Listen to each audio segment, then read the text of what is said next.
There's a specific kind of fear that doesn't come from monsters. Not from something chasing you, not from something screaming at you, not even from something threatening to kill you. It comes from something smiling at you while completely failing to understand that you're breaking down. That's Caine. And every time I see people talking about the Amazing Digital Circus, the first thing they say is, yeah, Caine's the villain. And I get why. He's loud, he's chaotic, he's clearly in control, but here's the thing. Caine isn't a villain. And honestly, that's what makes him even more terrifying. Let's get into it.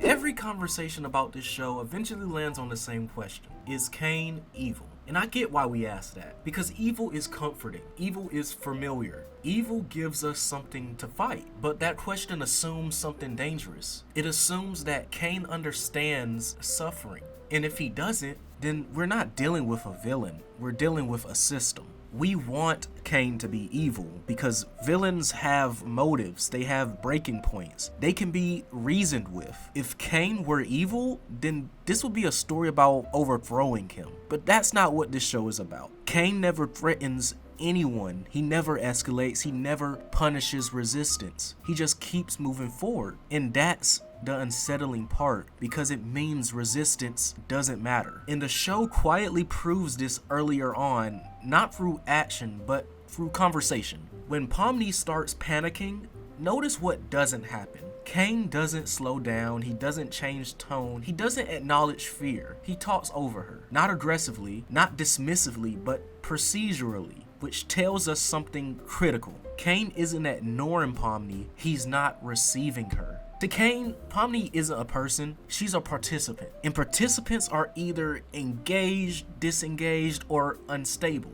Fear isn't emotional, it's technical. So when Pomni panics, Caine doesn't comfort her, he redirects her. He redirects her to the rules, the introductions, the activities. Because from his perspective, if you're busy, you're fine. And here's where people usually push back. He's not cruel, he's not sadistic, he's not enjoying this. He's not even aware that it's happening. And that's why this is worse than cruelty. Because cruelty can stop. Systems and AI don't. When the pilot dropped, you could still argue maybe Caine just doesn't have awareness of human emotions. The recent episode kills that hope. Caine has way more awareness than we thought, and it still doesn't change anything. There's a moment where the situation clearly goes off the rails, not in a fun way, not in a haha cartoon chaos kind of way. It's more in a something is wrong way. And for a split second, it feels like Caine notices. Not emotionally, not empathetically, but structurally. The pacing breaks, the energy dips, and the system wobbles. And what does Caine do? He doesn't stop. He doesn't ask questions. He doesn't check in. He course corrects, which is way more telling than panicking. In the recent episode, the implication shifts to he understands enough to recognize instability, enough to recognize failure, enough to recognize when the experience isn't landing, but still not enough to care why. That's the evolution. Caine isn't blind, he's selectively attentive. He notices problems only when they threaten the system, not when they threaten the people inside it. He doesn't escalate, he doesn't punish, he doesn't even get angry. He reframes. New objective, new rules, new distraction. Same smile, which confirms the scariest possibility. Caine is capable of adopting, just not in the way that benefits the characters. This is the exact point where the M inspiration stops being theoretical. M doesn't torture humans randomly, he tortures them efficiently. He learns, he refines, he optimizes suffering. Caine does something eerily similar, except instead of optimizing pain, he optimizes continuation. The recent episode shows us that discomfort doesn't stop the circus, emotional collapse doesn't stop the circus, awareness doesn't stop the circus, only system failure would. And as long as that doesn't happen, Caine will keep smiling. Now let's talk about this exit door.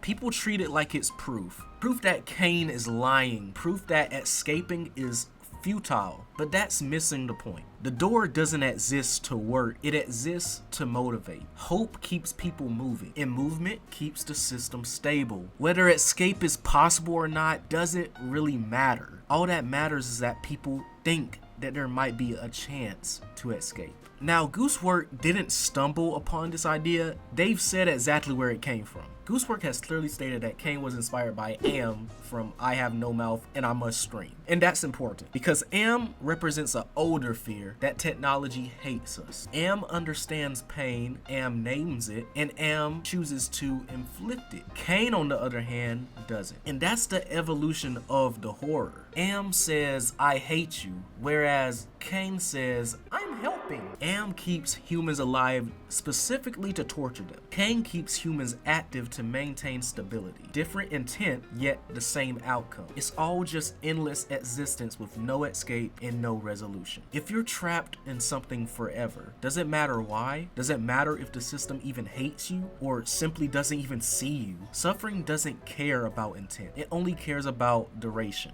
And the scariest moments in the show aren't loud moments. It's when Pamim runs. It's when reality starts breaking. When she's clearly not okay and Caine does nothing. Because the system doesn't need intervention, it just needs continuity. And that's when the show reveals what kind of horror this is. Caine doesn't prevent escape. Escape just isn't part of the design. An ending would be failure. Resolution would be collapse. Caine doesn't prevent escape. Escape just isn't part of the design. So the system replaced meaning with novelty. Another activity, another distraction, another loop, continuing forever. So that's why Caine isn't the devil, he's worse. He's a system that smiles and keeps running while people fall apart inside of it. And that's why the Amazing Digital Circus works. Because sometimes hell doesn't scream, sometimes it just says everything is working as intended. So I'll leave you with this. Is Caine broken? Or is he exactly what happens when empathy is removed from control? Y'all let me know.